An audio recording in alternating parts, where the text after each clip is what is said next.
यानी अच्छा मृत्यु हो जाती है तो आत्मा दूसरे शरीर में चली जाती है। तो जो नरक आदि के दुखों को कौन भोगता है, ठीक है ना। तो ध्यान रखिए, जन्म किसका होता है और मृत्यु किसकी होती है। जन्म किसका होता है, मृत्यु किसकी होती है, हमें पता होना चाहिए। ध्यान रखना, जन्म और मृत्यु आत्मा की नहीं होती। जन्म और मृत्यु जो होती है वो शरीर का होता है।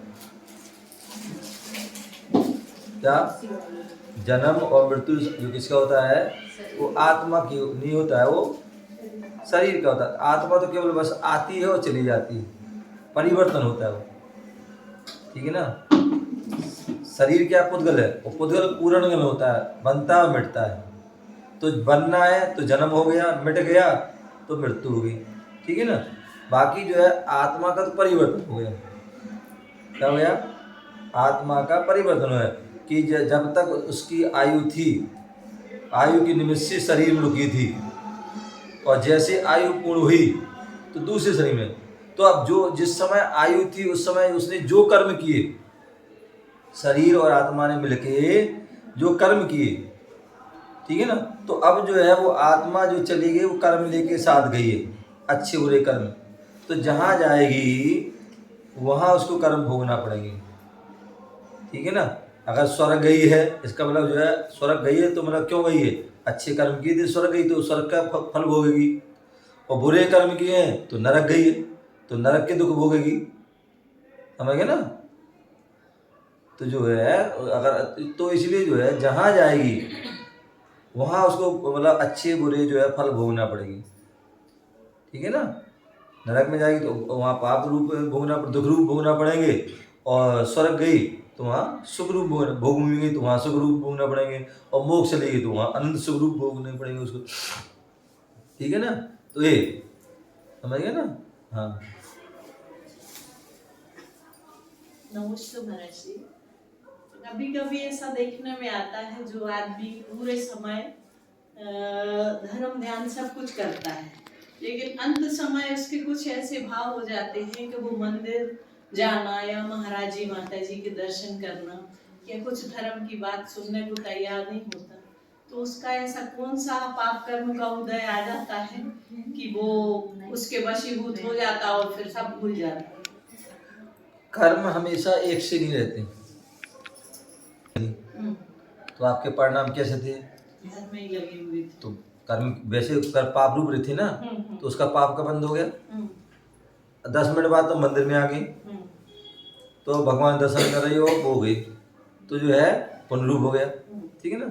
अब जो है मान ली इसी पर्याय में अगली पर्याय में फल मिलेगा तो कैसे मिलेगा, एक सा मिलेगा क्या नहीं।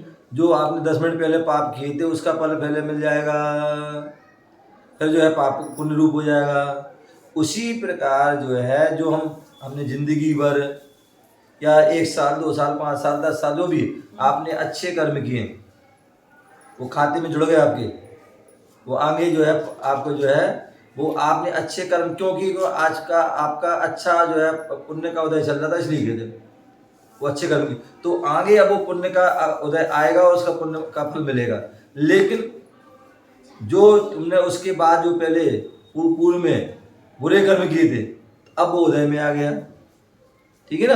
अब वो पाप कर्म का उदय आ गया, तो पाप कर्म के उदय में जो है आपको जब तीव्र पाप कर्म का उदय होता है तो उस समय फिर क्या होता है, फिर आपको जो धर्म नहीं सूझता है तो पाप के कर्म ही सूझते हैं कि भैया मंदिर नहीं जाना है, कुछ भी खाना, कुछ भी पीना, कुछ भी बोलना, कुछ भी करना है। तो वो क्योंकि पाप तीव्र चल रहा है तो वो वैसे ही रूप में चलेगा, समझ गए ना। फिर जैसे उधर से ऐसे ही में जाएगा तो फिर तो वो नरक ही जाएगा। नहीं जरूरी क्यों, कर्म जो कर्म उसने अच्छे कर्म किए थे जो जिंदगी भर, हो सकता है उसने वो आयु बांध ली हो, तो जो है भले अभी उसका पाप कर्म का दया आया, लेकिन उसका जो आयु बांध ली है तो वो वहीं जाएगा, समझेंगे ना। हो सकता है उसने नरक का भी बांध लिया हो, क्योंकि कहते हैं ना जैसी गति वैसी मति, कई बार ऐसा भी जाता है कि किसी निमित्त से उसने पाप कर्म का बन लिया तो जो नरक में जाना है, तो उसकी कर्म उसकी लास्ट में उसकी जो है कर्म खत्म हो जाती है, वैसे उसकी जो होता है वो उसकी वृद्धि हो जाती है, तो फिर वहीं जाता है, ठीक है ना। तो वो तो उसको वो जो है प्रत्येक समय जो हमारे जैसे पढ़ना, इसलिए कहते हैं 7 कर्मों का बंध प्रत्येक समय हो रहा है। 7 कर्म का कर्म प्रत्येक समय हो रहा है। तुम यहाँ बैठे हो तो यहाँ अच्छा हो रहा है, बाहर फिर हो जाए, फिर 1 मिनट में, अथवा यहाँ बैठे बैठे भी एक समय तुम्हारे भाव अच्छे लग गए, 1 मिनट में भाव बदल गए, तो यहाँ भी बदल जाएगा, ठीक है ना। तो क्योंकि प्रत्येक समय कर्म होता है, केवल आयु कर्म का जो बंध होता है वो आयु के त्रिभाग में होता है। क्या होता है? वो आयु के त्रिभाग, मतलब आपकी जो है मान 60 साल की आयु है, तो जब 45 साल की पूरी हो जाएगी तब जो है आयु 45 के पूरे होने पर जो आयु का बंध हो, उस समय जो परिणाम होंगे वो हो जाएंगे। अगर उस समय नहीं हुआ तो जो 15 में से फिर जो है उसका त्रिभाग निकालिए, समझ गए ना, उसमें हो जाए, उसमें नहीं हुआ फिर जो बच्चे उनमें से ऐसे करते करते जो है 8 बार ऐसे जो होंगे हो सकते हैं। 8 बार में कभी भी कर्म का बंध जो है आयु का बंध हो सकता है, और उसमें भी नहीं हुआ तो अंतिम अंतरण मुहूर्त 48 मिनट के अंदर जैसे परिणाम होंगे वैसा वैसा हो जाए। बाकी 7 का जो है, तो इसलिए कहते हैं हमें जो है अपने कर्म बंध से बचना है, तो हम प्रत्येक समय अच्छे अच्छे भाव रखें, अच्छी अच्छी क्रिया करें, अच्छे अच्छे जो है विचार रखें, तो उसे हमें अच्छा लगे। चलिए, हाँ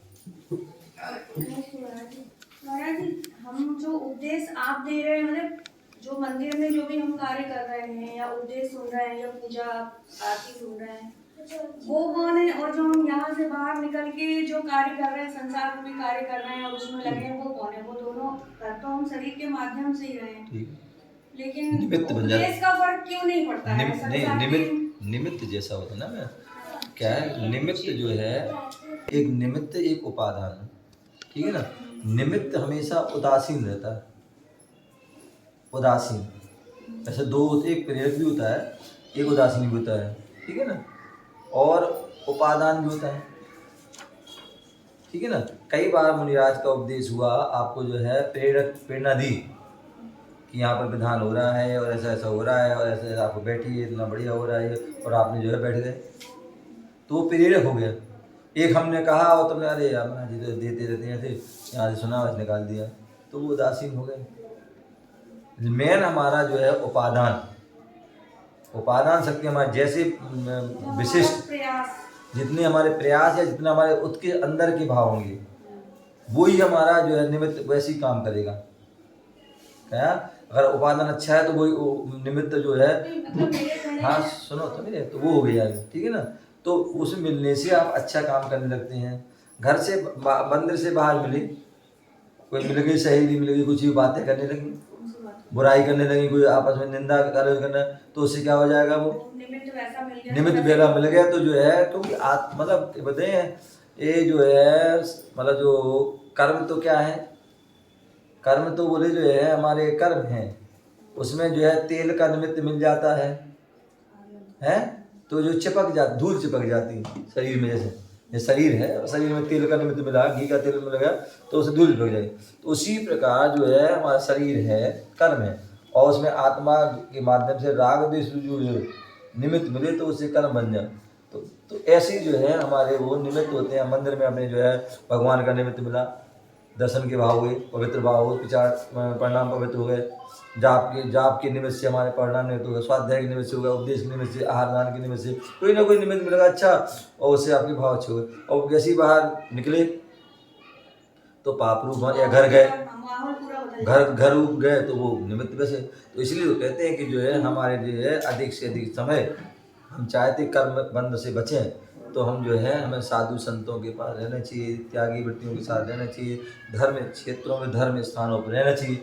तो उससे तो आप कर्म से बच सकते हैं।